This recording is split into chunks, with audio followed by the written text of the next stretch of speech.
basically like a time in the day to see you, or and you have an appointment basically. So she'll give you an appointment, and then she'll give everybody else an appointment. And then when somebody's like, they all think they're in a relationship with her, or some of them do, and some of them know it's transactional. But either way, it kind of gets blurred. Sometimes the tertiary supply will even feel like, at some point, they do have feelings for her, or they're being used, or even if they're a narcissist, that there's a power and control issue. So they will combat that. So then a narcissist is like, I can't believe that you're coming at me with all this like verbal abuse, is what they would look at it as, and saying like that I'm not supplying your needs. I am a very busy person, is what they're thinking in their head. And it's like, I have to take care of supplying this person's needs, this person's needs, this person's needs, this person's needs, my father's needs. And so all of these people, and they feel like they're doing everybody a justice just by showing up and gracing them with their presence, you see. And so it gets to a point to where then if you turn on them, meaning like you give them a hard time or question them or judge them for their fakeness and their fake mask and stuff, that they go black and white on you. So now they hate you, and then they have to destroy you because they're like, I was nice enough to give you a little bit of my time because you needed me, and now you're treating me like I'm the bad one. I'm not the bad one.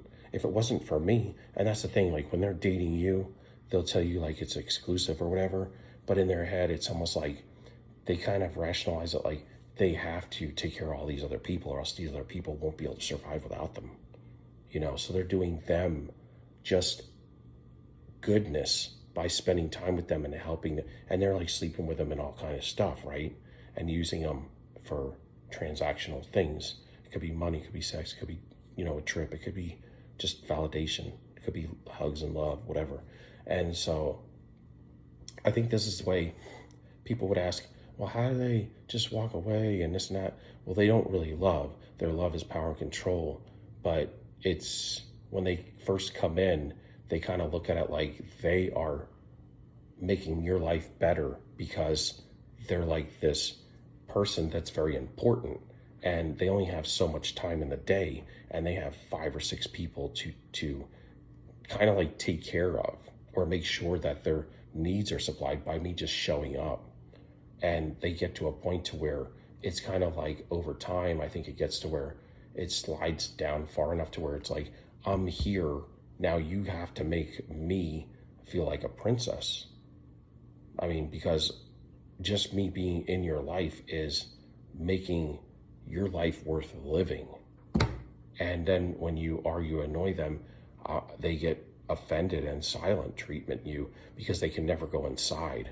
Everything is outside validation, and it's fake because they feel like that when they go somewhere and they act different to all these different supplies being fake, just mirroring themselves back to them, they feel like it's kind of like a people-pleasing thing to them. It's like, well, I'm gonna act fake, but it's harmless because it's, if I act fake to them and they act fake to me while I'm in their presence, I'm satisfying their needs, with good supply, for instance. But then they're always going to have bad supply because they're acting fake, and people are going to either fall in love with them, or if they're transactional, they're going to expect, I gave you a car, I expect you to do this, you said you were going to do that, and you're not doing it.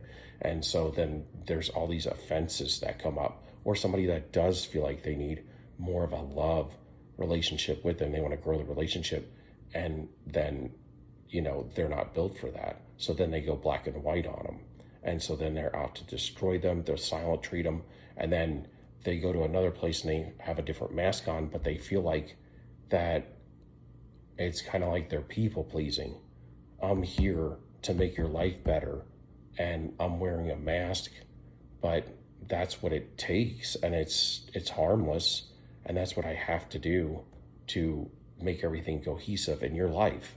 And they don't feel like they're cheating because they feel like they're doing you a justice just by helping you and assisting you and being there in your life, just their presence. And that's why just them showing up, they expect everything from you, and they expect to be treated like a king or a queen because they get to this point where they feel like they're so important that all these people are counting on them. And if they weren't here for them, these people wouldn't be able to survive.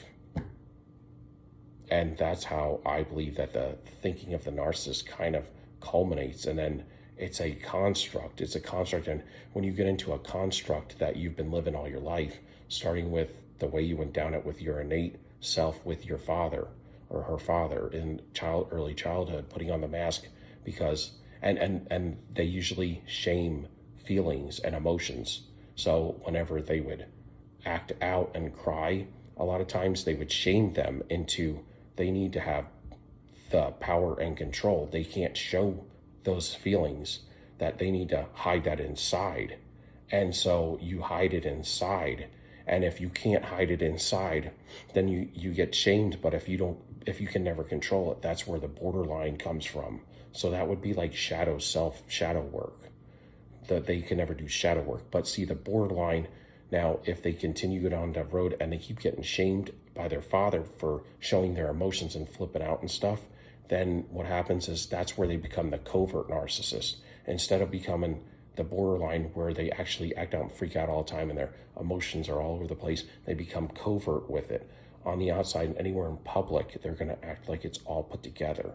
But all of that stuff has got to come off of them. It's kind of like this. Even for us, it's like we have to deal with our emotions. They're on us and they're like, it's going to come out, it's going to move, it's going to have to move somewhere. And so for them, they go in the house, they shut the doors, shut the blinds, shut the windows, lock the doors, and then the empath that's in there, anybody that's their supply, they start flinging it on them by getting them to react. And it's easy to get people to react, first of all, when we've never been taught this stuff in school, we know nothing about it.